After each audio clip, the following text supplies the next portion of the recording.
Hello बच्चों, online group में आप सबका स्वागत है। आज हम फिर उपस्थित हुए हैं एक वीडियो के साथ। ये वीडियो भी हमारे बीएड फर्स्ट ईयर कोर्स 6 की है। आज हम एक टॉपिक पढ़ेंगे। ये टॉपिक हमारा बहुत ही इंटरेस्टेड है। टॉपिक का नाम है लिंगी रूढ़िबद्धता। लिंगी रूढ़िबद्धता, जेंडर स्टीरियोटाइपिंग, ये हमारा टॉपिक है। ये टॉपिक काफ़ी इंटरेस्टेड भी है और इम्पॉर्टेंस भी है। इम्पॉर्टेंस इसलिए है कि एग्ज़ाम में इससे रिलेटेड एक क्वेश्चन आता ही आता है। ठीक है, तो चलिए बच्चों स्टार्ट करते हैं हमारा टॉपिक लिंगी रूढ़िबद्धता। अब हम इसमें देखते हैं, सबसे पहले हम ये समझेंगे कि लिंगी रूढ़िबद्धता है क्या। लिंगी रूढ़िबद्धता से तात्पर्य क्या है। ये जो रूढ़िबद्धता है ये क्या है। ये रूढ़िबद्धता समाज में देखने को मिलती है, कहाँ कहाँ कैसे किस प्रकार से, इसके क्या प्रकार है। इन सब चीज़ों को हम विस्तृत रूप से इसकी चर्चा करेंगे, समझेंगे। तो सबसे पहले आपको अपनी स्क्रीन पर दिख रहा है रूढ़िबद्धता का तात्पर्य। रूढ़िबद्धता का तात्पर्य है क्या। रूढ़िबद्धता क्या है। यह एक सामाजिक मानदंड है। क्या है, एक सामाजिक मानदंड है, एक सामाजिक मापक है। इसके पीछे समाज की स्वीकृति होती है। यानी कि ये जो रूढ़िबद्धता होती है इसमें जो भी समाज है उनकी जो है स्वीकृति होती है, यानी उनकी हामी होती है, तभी वो एक रूढ़िबद्धता का रूप धारण करती है।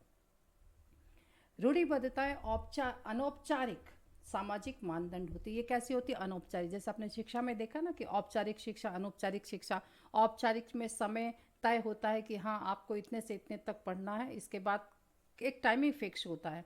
अनौपचारिक का मतलब क्या है, आप कभी भी कहीं पर भी शिक्षा ले सकते हैं, घर बाहर पहाड़ समाज सोशल मीडिया, कहीं से भी आप उसकी शिक्षा, उसका कोई टाइमिंग, उसका कोई बाउंडेशन नहीं होता है। ठीक है, तो यहाँ पर क्या है, ये अनौपचारिक सामाजिक मानदंड है, इसको कह सकते हैं। जन रीतियाँ ही इसका निर्माण करती है, मतलब आम जो जनमानस है, जो जन की जो रीतियाँ हैं वही इसका निर्माण करती है, तभी जो है रूढ़िबद्धता का रूप जो है वो धारण करती है। तो हम ये कह सकते हैं कि इसमें 100% जो है वो समाज की स्वीकृति होती है, और ये जन रीतियाँ ही इसका निर्धारण भी करती है, और जन रीतियाँ ही इसे स्वीकृति भी देती है, जो ये समाज में एक रूढ़िबद्धता का रूप धारण करती है। अब आगे हम देखें तो जब कोई जनरीति अत्यधिक व्यवहार में आने पर समूह के लिए अति आवश्यक समझी जाती है, तब वह रूढ़िबद्धता का रूप धारण कर लेती है।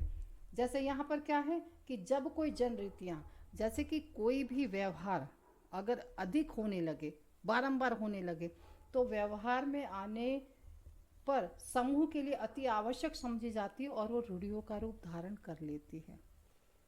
ठीक है, हम कह सकते हैं एक प्रकार की विचारधाराएं हैं।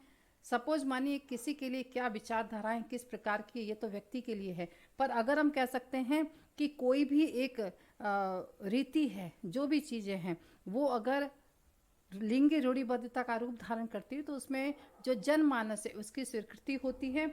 और यहाँ पर क्या है, जब वो चीज़ें बहुत अधिक व्यवहार में आ जाती है तो वो जो है रूढ़िबद्धता का रूप धारण कर लेती है। तो ये क्या है, ये है रूढ़िबद्धता से तात्पर्य। आगे हम देखेंगे कि इसका डेफिनेशन, परिभाषा क्या है। आप जब परिभाषा समझेंगे तो आपका टॉपिक और क्लियर हो जाएगा। तो चलिए बच्चों, हमने बहुत ही इजी वे में डेफिनेशन लिया है। ये है जहुदा के अनुसार। जहुदा के अनुसार रूढ़िबद्धता क्या है, रूढ़िबद्धता पर एक समूह के प्रति पूर्व कल्पित मतों का संकेत करती है। यानी कि यहाँ पर भी समाज की स्वीकृति है, लेकिन उन्होंने अपने अनुसार जो है डेफिनेशन को बांधा है।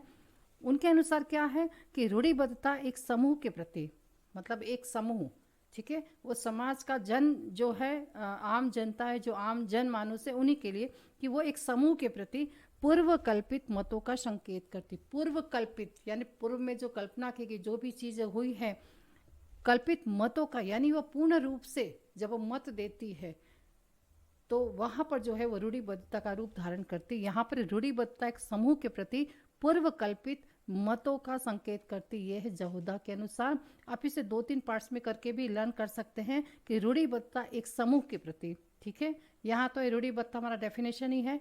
रूढ़िबद्धता एक समूह के प्रति, क्या है समूह के प्रति, तो पूर्व कल्पित मतों का, पूर्व कल्पित यानी कि पूर्व में जो कल्पना की गई है, पूर्व कल्पित मतों का संकेत करती है। ठीक है, अब इसे हम इंग्लिश में देखेंगे। A stereotype denotes opinions about classes of individuals, groups over object which are preconceived by Jahoda. ये जहोदा के अनुसार ये डेफिनेशन है। ये डेफिनेशन बहुत ही इजी है, आप इसे दो तीन बार सुनेंगे तो आसानी से लर्न हो जाएगा। चलिए अब हम आगे देखते हैं कि रूढ़िबद्धता के प्रकार क्या हैं। टाइप्स रूढ़िबद्धता के कौन कौन से हैं।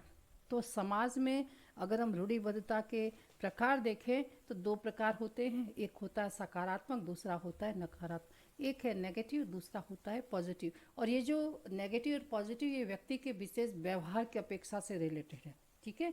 तो चलिए बच्चों हम इसे देखते हैं कि रूढ़िबद्धता के प्रकार कौन कौन से हैं। तो इसमें अगर हम समझें तो जो सबसे पहला जो हमारा प्रकार है वो है सकारात्मक रूढ़िबद्धता। सकारात्मक रूढ़िबद्धता क्या है? ये व्यक्ति से विशेष प्रकार के व्यवहार की अपेक्षा करती है।